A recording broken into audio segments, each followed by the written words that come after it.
Hi, Tin. Bumati ka muna, Tin. Hi, binabati ko nga po pala yung lola ko na laging nanonood.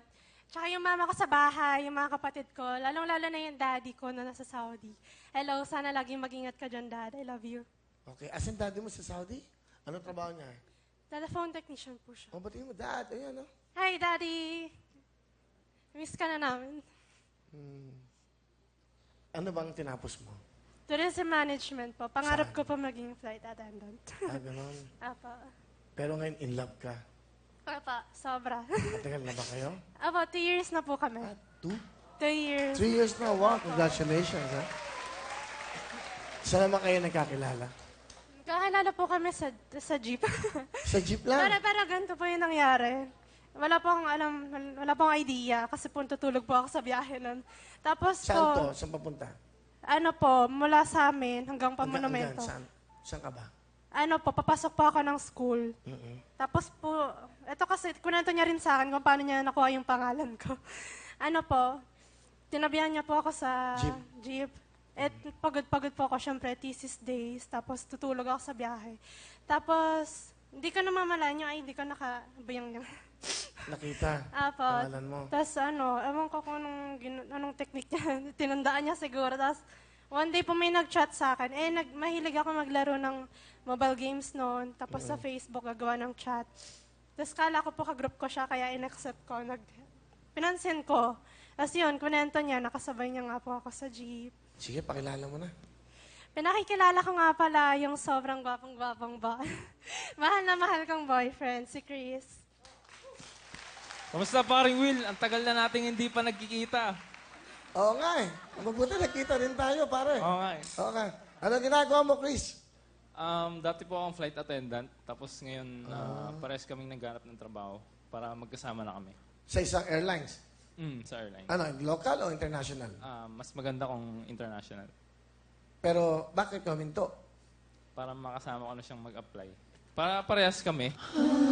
Yan. Wow, Chris. Pero ang gwapo ng boyfriend mo, ha? Iba, ha?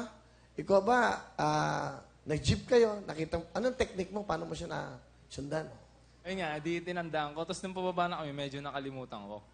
Di tinignan ko ulit. Ayun. Tapos tinext ko yung sarili ko yung pangalan niya. Tinext ko sa sarili ko. Ayun. Tapos sinanap ko siya kinabukasan. Tapos nakita ko. Tapos ayun, minessage ko siya. Tapos naging magkaibigan kami. Tapos, alam niyo yung naniniwala kayo sa sinasabing first love. Ako hindi. Kasi na-fall ako sa kanya nung pangalawang beses na kami nag-usap. So yung una, hindi pa? Nung una, hindi pa. Mga naging friends kami, mga 2 years, gano'n. Tapos nung parang naglalaro siya, may nasend siya sa akin, accidental. Tapos yun, nakita ko siya ulit. Uy, sabi ko, may something yata dito ah. Tapos yun nga, kwentuhan, gano'n. Tapos na-realize ko, parang gusto ko i-pursue tong babaeng ito, sabi ko. So? Ayun, tapos pinilit ko na siya na pumayag na ligawan ko siya. Pinilit ko rin siya na sagutin na ako. Pero alam ko naman na nagpapakipot lang siya eh. Chris, ano gusto mong sabihin, Kitin? Simple lang gusto kong, ang sasabihin ko sa kanya, iingatan kita, poprotektahan kita kahit kanino, tsaka higit sa lahat, ipagmamalaki kita. Mahal na mahal kita. Yun.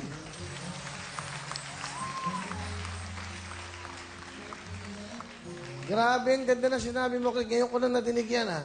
Iingatan kita, poprotektahan kita, at ipagmamalaki kita.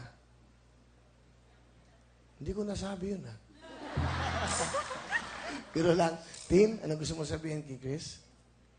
Sobrang salamat sa... Kasi sobrang laki ng patience mo sa akin kahit medyo tupakin ako. Diyan ka lagi nagtitiis sa akin. Tapos lagi ka naghihintay nung OJT days ko. Kahit buong araw ka na sa lobby, ang init-init. Doon ka na nantutulog. Masabayan lang ako pagpasok tsaka pag-uwi. Kaya, thank you. Wala yun. I love you so much. I love you too. Nakaingit naman tong ano na to sa William Paul. Pwede ba ako maging contestant dito? Nakakaingit. Ang sarap sabihin ng mga ganyan eh, no? Ang sarap ma-in love eh, no? Ang sarap ma-in love, no? No? Kasi kawawa din ako sa nangyari. Pag nakikita ako ng babae ngayon, alam mo, hiningi sa akin? Jacket. Cellphone at pamasahe. Yun ang tingin nila sa akin. Ay, nakakatuwa naman kayo. Chris, siya na ba? Yes. Hintay ko lang yung kasal namin.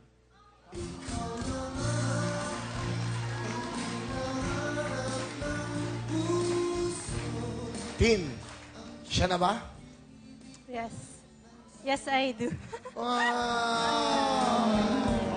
Woo! Sa buhay ko. Oh. Ikaw na lang ang panaginip ko. Sabihin mo'y nagkatotoo ang lahat ng mga pangarap ko. Nakakilig, ano?